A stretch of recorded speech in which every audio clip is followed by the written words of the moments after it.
Gülen Sufism plays role in Gülen's life, and so let me just shortly mention. In his lifestyle, we may see that, as you know, the Turkish people, the action insan, the concept of action, which means a man of action, which means it is very interesting. I did some field research on the Gülen Sufism that I went to the Balkan where he lives, and I was fortunate to interview one of the people there, and I asked them, why do you like the Mr. Gülen? And he said to me, his action is just like what he taught to us.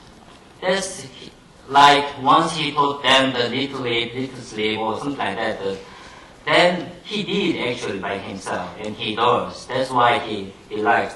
This is the concept of a man of action more than ideal, which means in my presentation, the Sufism does not only plays a formate role in Gülen's thought, but also that Gülen's action also displays very, very well, very clearly about his thought. There is no big difference between his action and his thought.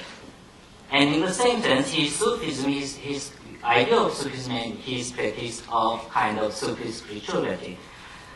And the other stuff, just let me read one. As in Inson's case, his style of sermon also reflects his view of Sufism. Gülen is well known as the most effective and unique sermonizer. One who listens and understands Gülen's Turkish sermon can easily realize that his speech does not only excite his intellect, but also spirit and emotion. Indeed, it is not difficult at all to find many audience at his speech keep weeping and crying. It's very interesting. When I didn't know anything about Turkish, many people were crying while watching the videos. And I was so much wondering why these people are crying. And now I'm crying. Kind of.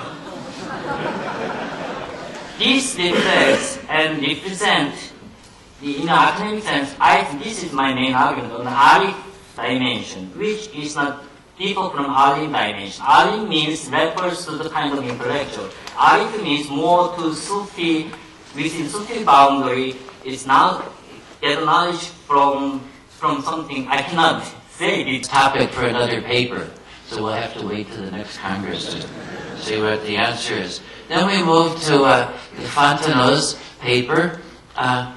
Now their concern is, how does Fethullah Gülen legitimize Islam, or legitimize Sufism? Well, the first question is, why do you have to legitimize Sufism? Well, he says there is a problematic nature to Sufism, as all mysticism. People are getting information directly by themselves, not through some mediated source. And so it becomes unpredictable, it becomes somewhat uncontrollable, and so it comes up with meets a lot of criticism. Now, Gülen's response to legitimate this is that he's strong enough to root the Sufi tradition in the Quran itself, and particularly in the Sunnah, the practice of Muhammad. He says it's got to be that. That's his answer. Secondly, how does he legitimate Sufism to avoid conflict with the secular authorities? Well, his answer is what he calls Turkishness, or Turkish nationalism. He's saying Turkish Islam has always been Sufi-oriented. He's also non-political. Much less political, much less strong, you might say, in this than say Nursi. We all remember his famous statement, "A'udhu billah min ash-shaytan wa siyasa." I take refuge in God from Satan and from politics. So he's not as strong as that. He doesn't attack politics. He just says our movement is not political. It's not interested in that. I should say as a footnote, I get a bit nervous about the phrase. I don't really agree with it. That Gülen, one of the features of his speaking is he's a Turkish nationalist, or Turkish nationalism. I think that carries implications which Gülen really didn't mean at all. It's sort of implications of Turkey über alles, you know. And that's not Gülen's point. What he's trying to say to Turkish people is, he says, Turkish Islam has always been Sufi-oriented. What does this mean? It means love. It means being open-ended. It means being inclusive. It means being tolerant. Think of Mevlana. Think of Yunus Emre. And he's saying, you'll be like that. I think what he's doing, he's appealing to people's Turkish national pride. Now, I don't see this. There's a difference between this and what we might call nationalism. So I think so long as we understand that.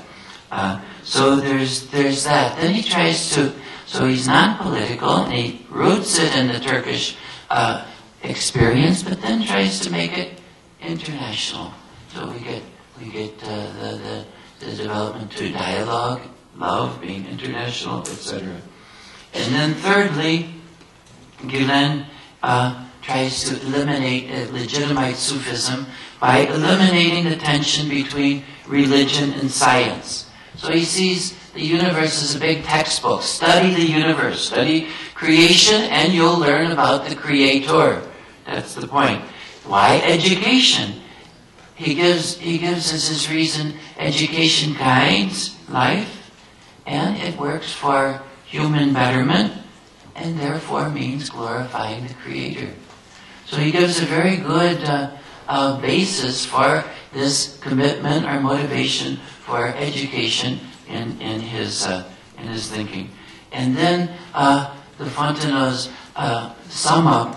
How does Gülen's approach differ from traditional Sufism? Well, one, obviously, this has been mentioned by a number of the groups, no institutional